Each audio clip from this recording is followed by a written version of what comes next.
एक private school के अंदर नौकरी करता था। ये बात आज से लगभग 18 साल पहले की है। और क्योंकि हर व्यक्ति के सपने होते हैं, हर व्यक्ति के ड्रीम्स होते हैं, हर व्यक्ति चाहता है कि मैं आगे बढ़ूं, मैं मेरे माँ बाप का नाम रोशन करूं, मेरे बच्चे मेरे ऊपर गर्व करें। हर व्यक्ति की एक ख्वाहिश रहती है। ऐसी ही ख्वाहिश मेरी भी थी कि मेरा भी नाम हो, मेरे पास भी पैसा हो और पहचान हो, दायरा हो। लेकिन मेरे पास करने के लिए ऐसा कुछ नहीं था कि मैं इतनी बड़ी चीजें पा सकूं। मैं कभी भी नहीं भूल सकता उस दिन को। मैं हमेशा याद रहता है, जब भी मैं उस मोमेंट को याद करता हूं तो वो पिक्चर मेरे सामने आ जाती है। वो एक ऐसा शानदार दिन मेरी जिंदगी में जिसने मेरी लाइफ को टोटली चेंज करके रख दिया। मतलब आज मैं अगर यहाँ पर आप लोगों के बीच में बैठा हूं तो वो दिन जब भी मेरे को याद आता है तो मेरे रोंगटे खड़े हो जाते हैं। मतलब एक, अगर मेरा डिसीजन उस दिन गलत होता तो आज मैं कहाँ होता। अगर मैं उस समय राइट डिसीजन ना लेता तो मैं आज कहाँ होता। जब भी मैं इस बात को समझता हूँ, सुनता हूँ, तो मेरे को वो आम लोगों की लाइफ और आम लोगों की जिंदगी जो है याद आने लग जाती है। हुआ क्या दोस्तों, मैं एक स्कूल के अंदर as a computer teacher coaching देता था। और जिस स्कूल में मैं कोचिंग देता था उस स्कूल के प्रिंसिपल साहब के खास जानकार, जो हमारे सीनियर लीडर्स श्रीमान राकेश शर्मा साहब, मेरे प्रिंसिपल साहब के खास जानकार थे। मेरे प्रिंसिपल साहब को आरसीएम बिजनेस बताने के लिए आए। बड़ी गजब की बात है, बताने के लिए प्रिंसिपल साहब को आए थे। प्रिंसिपल साहब के ऊपर पूरा फोकस था सर का, समझा रहे थे प्रिंसिपल साहब को, और मैं भी बगल में बैठा था। और क्योंकि जिनको समझाने के लिए आए थे तो पूरा फोकस उन्हीं के ऊपर था सर का, तो सर अच्छे से जो है, राकेश सर उनको पूरा समझा रहे थे। क्योंकि ये बात बोली जाती है कि परमात्मा की इच्छा के बिना एक पत्ता भी नहीं हिलता। तो हो सकता है कि उस समय कुछ इस तरह की परिस्थितियां मेरे प्रिंसिपल साहब के साथ में रही हों कि उनको ये बात समझ में नहीं आई कि व्हाट इज आरसीएम। जबकि राकेश सर ने बड़े अच्छे तरीके से उनको समझाया। और मैं बगल में बैठा था और मैं यूं गर्दन कर करके जो है देख रहा था, और मेरे को थोड़ा मतलब अच्छा लग रहा था, और मेरे को ये लग रहा था कि ये वो प्लेटफॉर्म है जहां पर मैं कुछ कर सकता हूँ। क्योंकि मैं जॉब करता था तो मैं बड़ा मतलब हमें पूरा, जो लोग जॉब करते हैं वो मेरी बात को फॉलो कर पा रहे होंगे। जॉब मतलब जस्ट ओबे योर बॉस। हाँ जी की नौकरी, ना जी का घर। जॉब बड़ा डर डर के करनी पड़ती है। वो टाइम अब चले गए कि जब एक ही जॉब में आदमी 60 साल तक जो है बिताता था और उसके बाद फिर पेंशन वेंशन उसकी आती थी। आज गारंटी नहीं है कि आपके 60 दिन भी सही तरीके से बीत जाएंगे या 6 साल भी सही तरीके से बीत जाएंगे। आज वो जॉब नहीं रही है। तो मेरे मैं हम लोग नो डाउट जितने भी लोग जॉब कर रहे हैं मेरी बात को फॉलो कर पा रहे होंगे, क्योंकि जॉब बोलती है कि भूखा मरने नहीं दूंगी और तरक्की करने नहीं दूंगी। इस तरह की सिचुएशन थी। और बीच में एक दो बार इस तरह की सिचुएशन मेरे साथ में आई भी थी कि जब मैं जॉब कर रहा था तो मेरे साथ में इस तरह की घटनाएं एक दो घटी थी। हर व्यक्ति के साथ में घटती हैं कि नौकरी का खतरा रहता है उनको कि आज तो मैं कर रहा हूं, पता नहीं अगले महीने मेरी नौकरी बनी रहेगी कि नहीं बनी रहेगी। और ये अभी जो कोरोना का टाइम पीरियड आया उसके अंदर तो जो है हालात खस्ता हो गए हैं लोगों के। जो एक एक लाख रुपए की जॉब कर रहे थे, मेरे मतलब खास जानकार जो एक एक लाख रुपए की नौकरियां कर रहे थे, वो आज 30% 40% सैलरी पे जो है उसी सीट के ऊपर काम कर रहे हैं। मतलब कितनी मजबूरी वाली वो लाइफ हो सकती है कि जिसने अपनी लाइफ को 1 लाख रुपया मंथली में मैनेज किया था और आज वो 30,000 में 25,000 रुपये में वहीं पे काम चला रहा है। तो जॉब मैं कर रहा था, बड़ा डर डर के करनी पड़ती थी। तो जैसे ही साहब ने, हमारे प्रिंसिपल साहब ने मना किया कि नहीं मेरे बस का नहीं है, आई कैन डू इट, तो आई कांट डू इट, तो मैं जो है वो उठ के निकल गए। और राकेश सर भी उठ के जाने लगे। राकेश सर के साथ एक और शानदार पर्सनैलिटी थी। तो ये लोग जब जाने लगे तो मैं इनको बाहर पीछे से मैं गया और मैं बोला कि सर क्या मैं भी इसको कर सकता हूँ। तो राकेश सर बोले व्हाई नॉट, आप भी कर सकते हैं, क्यों नहीं कर सकते हैं, इसको हर कोई कर सकता है। तो मैं बोला सर अगर ऐसा है तो मैं एक बार आपको शाम को मिलना चाहूंगा, क्योंकि अभी मैं जॉब पे हूँ। तो बोले ठीक है। हमने कॉन्टेक्ट नंबर एक दूसरे का लिया दिया और हमने शाम को मुलाकात की। जैसे ही मेरे को ये समझ में आया, मैंने 1 मिनट की देरी नहीं की, तुरंत प्रभाव से जो है मैंने आरसीएम बिजनेस का फॉर्म साइन किया। फॉर्म साइन किया, ज्वाइन किया। मैंने ज्वाइन करने के बाद मैंने काम करना शुरू किया। 28 जून 2002 को मैंने आरसीएम बिजनेस को साइन किया था। आज भी अच्छे से याद है मेरे को। 3 दिन मेरे को मिले थे, और मैं आपको बताऊं 28, 29 और 30 ये 3 दिन मेरे से स्कूल में, जहां मैं जिस इंस्टीट्यूट में जॉब करता था, ये 3 दिन मेरे लिए वहां ड्यूटी करना भारी पड़ गया था। मतलब मेरे में इतने सपने लेने लग गया था उन 3 दिन के अंदर कि मैं कमाल कर सकता हूँ इस इंडस्ट्री के अंदर। वो 3 दिन में मैंने अगले दिन ही राकेश सर को कॉल कर दिया कि सर मैं नौकरी को छोड़ रहा हूँ। तो वो बोले वाई। मैंने कहा बस मैं इसके ऊपर जो है जबरदस्त तरीके से काम करूंगा, और मेरे को लग रहा है कि मैं धमाका कर सकता हूँ इस इंडस्ट्री के अंदर और कुछ करके दिखा सकता हूँ। तो राकेश सर बोले हाँ बिल्कुल एज यू विश। तो इन्होंने मेरे को मोटिवेट किया, और मैंने अगले दिन ही जो है रिजाइन का लेटर मेरे प्रिंसिपल साहब के हाथ में दे दिया।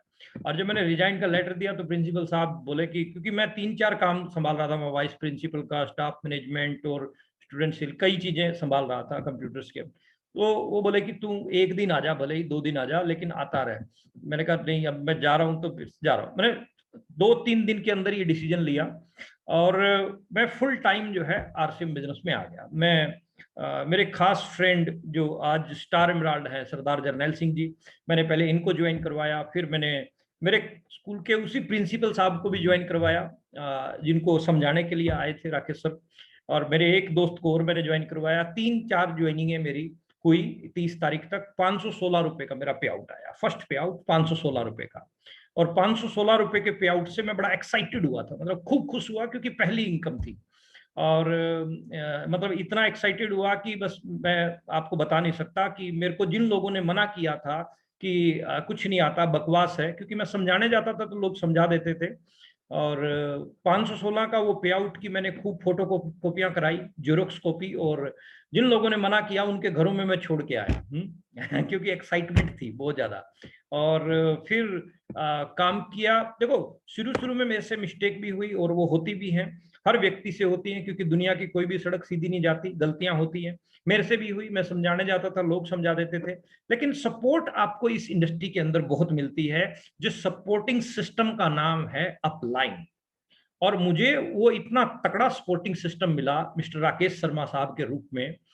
मैं काफी बार गिरा इस इंडस्ट्री में, और जब भी मैं गिर के उठने लगा तो मैंने देखा कि पीछे मुड़ के जब देखा तो मेरे पीछे जो है राकेश सर खड़े थे, और हर पहलू पे, हर जगह पे उन्होंने मेरे को सपोर्ट किया। 516 रुपए का पे आउट आया। उसके बाद काम बढ़ा, 1000 आया, 2000, 5000, 7000। 28 जून 2002 को मैंने ज्वाइन किया। दिसंबर 2003 में मैं आरसीएम बिजनेस की रोयल्टी पे गया। 1.5 साल मेरे को लगा आरसीएम की रोयल्टी पे जाने में। फिर काम और बढ़ा, फिर पैसा बढ़ता गया। 516 से सफर शुरू हुआ, 10,000 भी आया, 20,000 आया, 50,000 आया। मई 2006 के अंदर मैंने इस बिजनेस की एक बड़ी उपलब्धि, जिसको एक ठीक स्टैंडर्ड लेवल का, एक मतलब लेवल तो सारे स्टैंडर्ड वाले हैं, मतलब एक अच्छी नजर से देखा जाने वाला लेवल, मतलब एमराल्ड पे मैं गया मई 2006 के अंदर। और उसके बाद फिर जिस मंथ मेरी शादी हुई उसी मंथ में एमराल्ड गया। फिर सितंबर 2006 में मैं, मई 2006 में मैं एमराल्ड गया। उसके बाद जून, जुलाई, अगस्त, 3 महीने बाद यानी सितंबर 2006 में मैं स्टार एमराल्ड गया। और उसके बाद फिर 1 साल बाद, ठीक 1 साल बाद मेरे घर पे बेटी ने जन्म लिया। तो 19 अगस्त 2007 को मिष्टी पैदा हुई, और सेम मंथ में स्टार रूबी गया। 2002 में मैंने ज्वाइन किया, 2007 में मैंने स्टार रूबी ब्रेक किया, और काम बढ़ता गया। आज भी काम बढ़ता जा रहा है। 516 का पे आउट मेरा सबसे छोटे वाला रहा, और हाईएस्ट पे आउट मेरा रहा 6,97,000 रुपए का। सपने हर व्यक्ति के होते हैं इस इंडस्ट्री में। जब भी वो आता है तो हर व्यक्ति चाहता है कि मेरे पास गाड़ी हो, बंगला हो, नाम हो, सुरक्षा हो, दायरा हो, पहचान हो, हर व्यक्ति चाहता है। और वो सारी चीजें मेरे दोस्त मेरे को इस इंडस्ट्री के अंदर मिली। वो सारे ख्वाब मेरे यहाँ पर पूरे हुए, होते जा रहे हैं, आगे और बढ़ता जा रहा है, दायरा बढ़ता जा रहा है। आप जैसे लोगों का बहुत प्यार मिल रहा है, और उस प्यार की बदौलत जो है हम आगे बढ़ते जा रहे हैं। साइकिल से एक सफर की हमने शुरुआत की थी। जब मैं आरसीएम में आया था तो मेरे पास साइकिल थी। साइकिल भी ऐसी 1 किलोमीटर में 3 बार उसकी चैन उतरती थी, उसकी माइलेज थी। आरसीएम बिजनेस में आया, तो साइकिल से फिर बाइक पे आया, बाइक से फिर मैं कार पे आया। मेरे को आज भी अच्छे से याद है, बड़ा गजब का वो दिन था, राकेश सर को भी याद होगा। मैं 19 जनवरी 2005 को मैंने पहला अपना बड़ा सपना पूरा किया था कि मैं कार लेके आया था। और जब हम कार लेके आ रहे थे तो मॉडर्न ऑटोमोबाइल, राकेश सर को याद होगा, हिसार से हमने कार निकलवाई। और जिस दिन हमारी कार आई 19 जनवरी 2005, उस दिन तक मेरे को कार चलानी आती नहीं थी। मैं कार वाली सीट पे नहीं बैठ के मैंने देखा था, क्योंकि मैं तो बाइक थी मेरे पास में। और मैं जब कार राकेश सर चला के आ रहे थे और मैं राकेश सर के पास बैठा था, और मैंने राकेश सर से पूछा कि सर मेरे को तो मतलब चलानी तो आती नहीं है, ये कैसे होगा? तो राकेश सर ने बोला कि बेटा जब सिर पे पड़ती है तो सब कुछ अपने आप होता है। तो आपके अब सिर पे पड़ेगी तो अपने आप सीख जाओगे। और दुनिया की हर चीज सीखी जा सकती है, practice makes a man perfect. और इस लाइन ने मेरे को बड़ा इंस्पायर किया। और 19 जनवरी को राकेश सर को याद होगा कि हमने आधा दिन जो है जींद के हुड्डा ग्राउंड में कार चलाई।